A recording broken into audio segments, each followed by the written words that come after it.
جی السلام علیکم.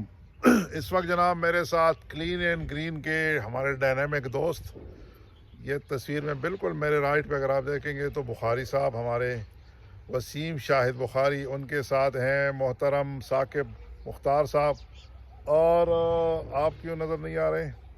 یہ جناب ہمارے ہیں زاہد محی الدین صاحب، جو روح رواں اور ہمارے لیے موٹیویشن ہے. ماشاءاللہ ان کو دیکھ کے ہم مزید موٹیویٹ ہوتے ہیں. دوستو،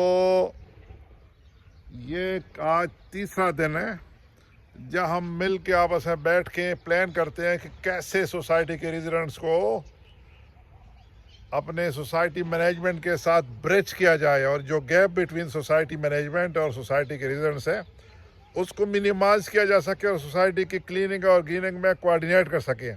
اس سے میں 5 سیکنڈ کی اوپینین لینا چاہوں گا بخاری صاحب کا کہ وہ کیا کہتے ہیں. بخاری صاحب، آپ کی رائے سر رائے صرف اتنی سی ہے کہ اس بات کی ضرورت بڑی شدت سے محسوس کی جا رہی تھی کہ سوسائٹی مینجمنٹ اور سوسائٹی ریزیڈنٹس کے درمیان جو ایک گیپ ہے اس کو برج کیا جائے، اور جو درپیش مسائل ہیں سوسائٹی ریزیڈنٹس کو اور جو ایک طویل عرصے سے حل طلب ہیں ان کو حل کرنے کی کوئی راہ جو ہے وہ تلاش کی. Thank you very much. Saqib Mukhtar صاحب، مختصر سی جی آپ میں کی 4 رائے. لفظوں میں بیان کروں گا. نمبر 1 آرگنائزیشن، نمبر 2 اسٹرکچر، نمبر 3 ایکشنز، نمبر 4 collaboration. Thank you very much. اور ہمارے محترم زاہد محی الدین صاحب، ہمارے روح رواں، سر آپ کی رائے.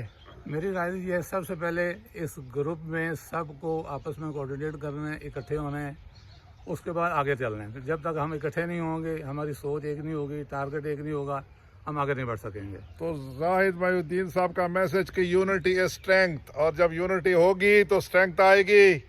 Thank you very much. All the best. السلام علیکم ورحمۃ اللہ.